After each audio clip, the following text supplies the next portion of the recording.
स्वागत। आज हम एक बहुत ही मशहूर किताब की गहराइयों में उतर रहे हैं जिसने सही में दुनिया भर में लाखों लोगों के पैसे को देखने का नजरिया बदला है। रॉबर्ट कियोसाकी की रिच डैड पुअर डैड। बिल्कुल। हमारे पास इसका एक सारांश है और हमारा इरादा है कि इसके जो सबसे जरूरी, सबसे असरदार विचार हैं उन्हें थोड़ा खंगालें, समझें। ये किताब असल में दो अलग अलग सोच की कहानी है पैसों को लेकर। एक तरफ रॉबर्ट के अपने पिता हैं, खूब पढ़े लिखे, सरकारी नौकरी, पर जिन्हें वो पुअर डैड कहते हैं। वो हमेशा पैसों की थोड़ी तंगी में रहे।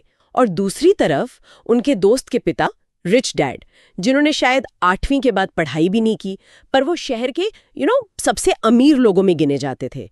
ये जो फर्क है, यही तो कहानी की जान है। सही कहा ना? बिल्कुल। और ये सिर्फ पढ़ाई या बैंक बैलेंस का ही फर्क नहीं था। ये बेसिकली जिंदगी जीने का, रिस्क लेने का और पैसे को समझने का दो बिल्कुल अलग नजरिया था। पुअर डैड हमेशा सिक्योरिटी, जॉब सिक्योरिटी की बात करते थे। अच्छा पढ़ो, अच्छी नौकरी मिलेगी।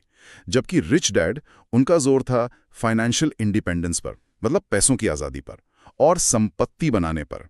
और यहीं से फाइनेंशियल एजुकेशन यानी पैसे की समझ का असली महत्व सामने आता है, जो हमें अक्सर स्कूलों में, कॉलेजेस में नहीं सिखाया जाता। हाँ, ये बात तो है।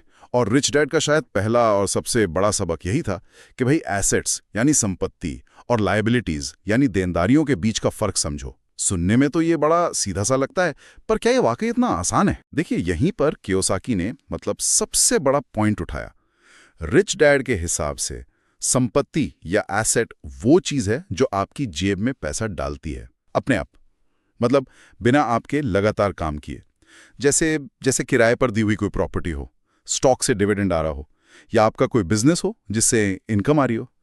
और लायबिलिटी, देनदारी, वो चीज है जो आपकी जेब से पैसा निकालती है।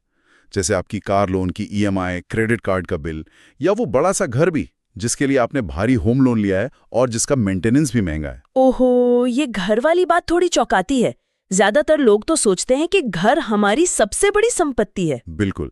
और यही तो पारंपरिक सोच है जिसे रिच डैड चैलेंज करते हैं।